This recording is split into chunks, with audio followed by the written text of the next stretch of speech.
Ndevi Madara. Mablango de wangu. Ibo. Heavy. But what is it resemblance? Auzi. Uri mumwe wangu. Ibo. But Pa Facebook ye. Vanoimba vanotaura zvekutamba pachete vaitofara kuti vakuona 2 minutes 2 seconds zvitofaya mablango but muri kuita semazvo pana ilucha ndiri mumashiti chivo wadautisa taura dzimwe nyaya auchadomonisa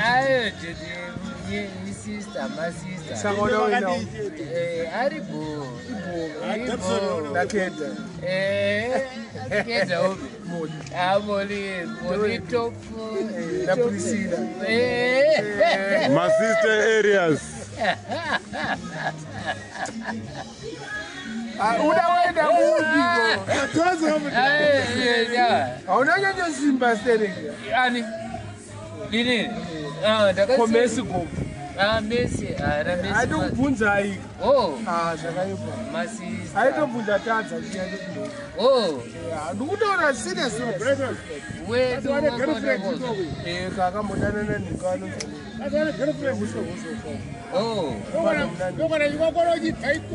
anozamukoma afaria ndandikuchikona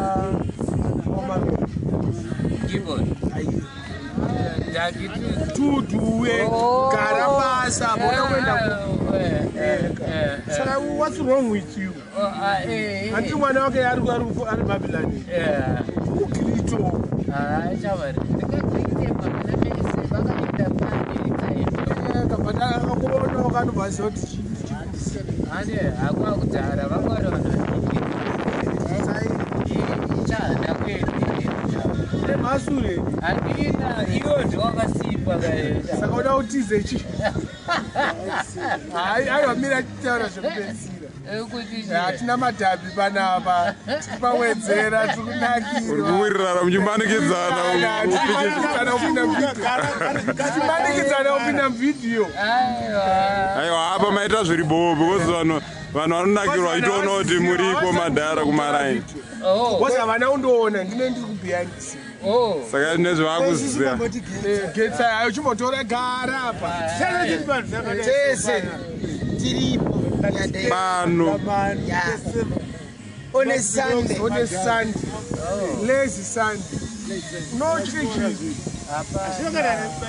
zvine basa itona dzine mbari zvine rebasa zvakada basa zvine basa unotye pana cheukwata hatinotyisa munhu hatitaureva vanhu titaura zvikuitika muno ndakazoendawo Babylon ndotoratidzawo hama dzavo zokuona vanhu kuisa paintaneti kuna munhu chete zvapera tivamhoresa mudhono wavo vese vapi utya kuvengwa because hauvazivi ndingatadzoziva vana vangu vangani vakawandisa